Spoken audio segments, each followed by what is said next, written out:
Hey guys, where is this real estate market heading? Things are changing so fast. Let's do a quick look into this week's real estate report. Stay tuned.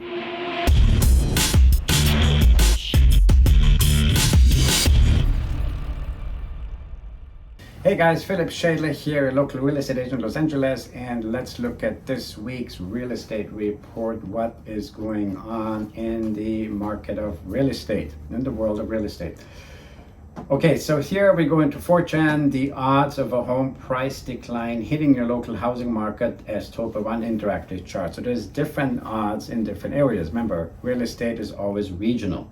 So if we look into this chart right here, and this chart will tell us if your market or your area is prone to being overpriced, an overvalued house. Now, interesting enough, if we look at here, like this is Lake Havasu, Arizona, it's high. The chances are very high that your home is overvalued. If you look at the red spots here, Salem, Oregon is one of them. Mount Vernon and Cortez, Washington is one of them. Then on the east here, we have Hartford, Connecticut. These are the areas where it is very likely for your home to be overvalued. Now, if you go into area of California, it is fairly low. It's actually very low or low. And so what that would mean is that, yes, the prices have come down a little bit, or let's put it this way, they haven't shot up as aggressively upwards as they have in the past. However, I don't see, people still think there's a crash coming. I don't see the crash coming. Now let's look at the Altus research currently. How many homes are on the market right now? Inventory is still very low. So as you can see right here, 688,000 homes are currently on the market in July or July 22. Again, the July numbers are not out yet because we're not there yet, but this is the current level of inventory. Again, this is very low. I think we're supposed to have 1.5 to 2 million properties on the market to make it more of a leveled playing field. Now, here's interesting. These are the price cuts. So this was referring to this page here earlier. So the price cuts here are climbing sharply. As you can see here, the red solid line right here, this is June. It has shot up sharply, so 27.2%. But again, this is not all over the United States. It is very regional. In some areas it's higher, in some areas it's lower. I don't see the prices going down much. There are some price reductions going on, but I'm seeing more of a leveling out. And of course, we don't know where this line right here will end up, if it's going to start flattening out or if it's going to increase. In other words, if the price cuts keep increasing, that would depend on obviously the demand. We have low inventory, like I said, and also on how long properties stay on the market. So if they're staying on the market 30 or 60 or even 90 days, yes, there would be a price reduction necessary for that particular property that's staying on the market that long. Now, what are some options? Of course, buyers are disappearing. Buyers are disenchanted because the interest rate just went up another 0.75% last week.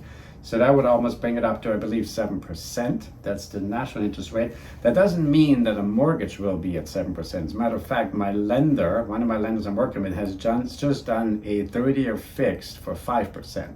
So you can still get into maybe the high fours, but definitely the fives, low fives, which really is not an unusual interest rate at all, because again, going back in the 80s, we had 16 and 18%. Going back 2 years, we had 2.5%. Of course, 2.5% is very unusual. We've never seen this before.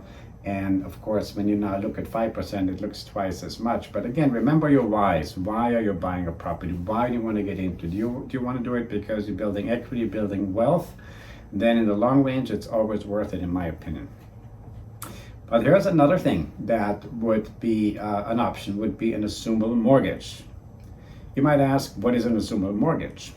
Well, I'm glad you asked what is an assumable mortgage. So assumable mortgages are probably on the rise right now. So the idea of an assumable mortgage in the financial world, assuming means taking on the liability, taking on the responsibility. So assumable mortgage would be that you take over an existing mortgage of a person that owns a house. Now, Of course, you can go back to as far as, I believe right here, it states it somewhere, 1988. So any loans originated before 1988, of course, this is something that you're not interested in, because here's the issue with assumable mortgage. There's always something, right?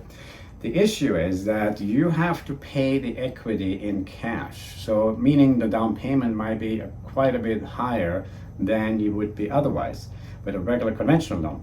And let's say, for example, let's just do the numbers here really quickly. For example, the seller has $200,000 loan balance, mortgage balance, right, on a $300,000 home. Now the buyer, you as a buyer, would have to come up with $100,000, which is the equity in the home that the person has. You would have to pay that. Now, an assumable mortgage, in my opinion, is only interesting right now if you were to get a person that bought or got a mortgage 2 or 3 years ago at an incredibly low rate, maybe 2.5, 2.7, and let's say the loan is assumable, then you could take over that loan and you wouldn't have to pay as much equity, because not that much equity may have been gained, even though there was a lot of equity gained during COVID. However, it is more of a situation where you would just have to run the numbers and see it's even possible. And it's not every mortgage is possible. Obviously, FHA mortgages are possible for assumption.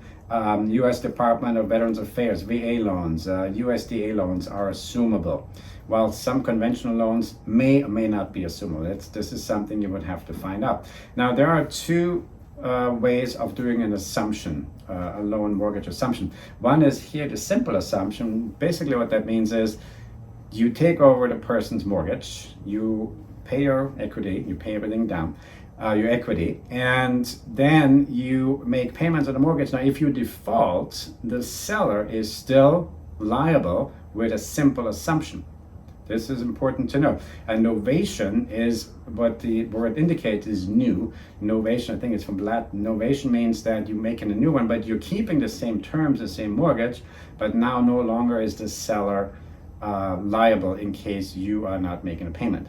So these are the two things about assumable loans, which I think is important to know. Again, if you were to have a realtor that, for example, knows a person who may want to sell or may have to relocate because their job situation has changed, they purchased a home 2 years ago, and let's just say they purchased with FHA or maybe even a VA loan, then it's very likely you can assume that loan. So this is a way where you can really save a lot of money.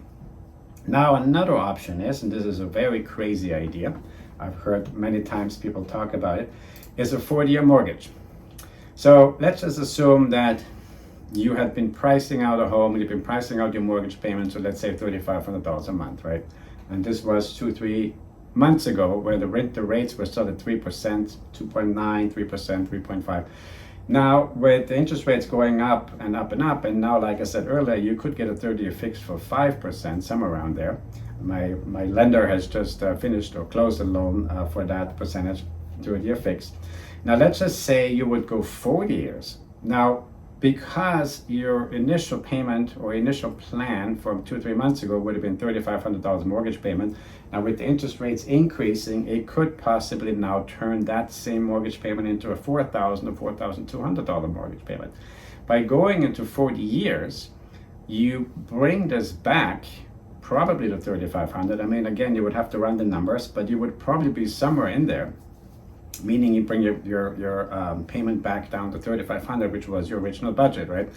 Now, there is some downsides, of course, because you have to remember, when you pay a loan back, when you pay a mortgage back, primarily you pay interest only in the beginning.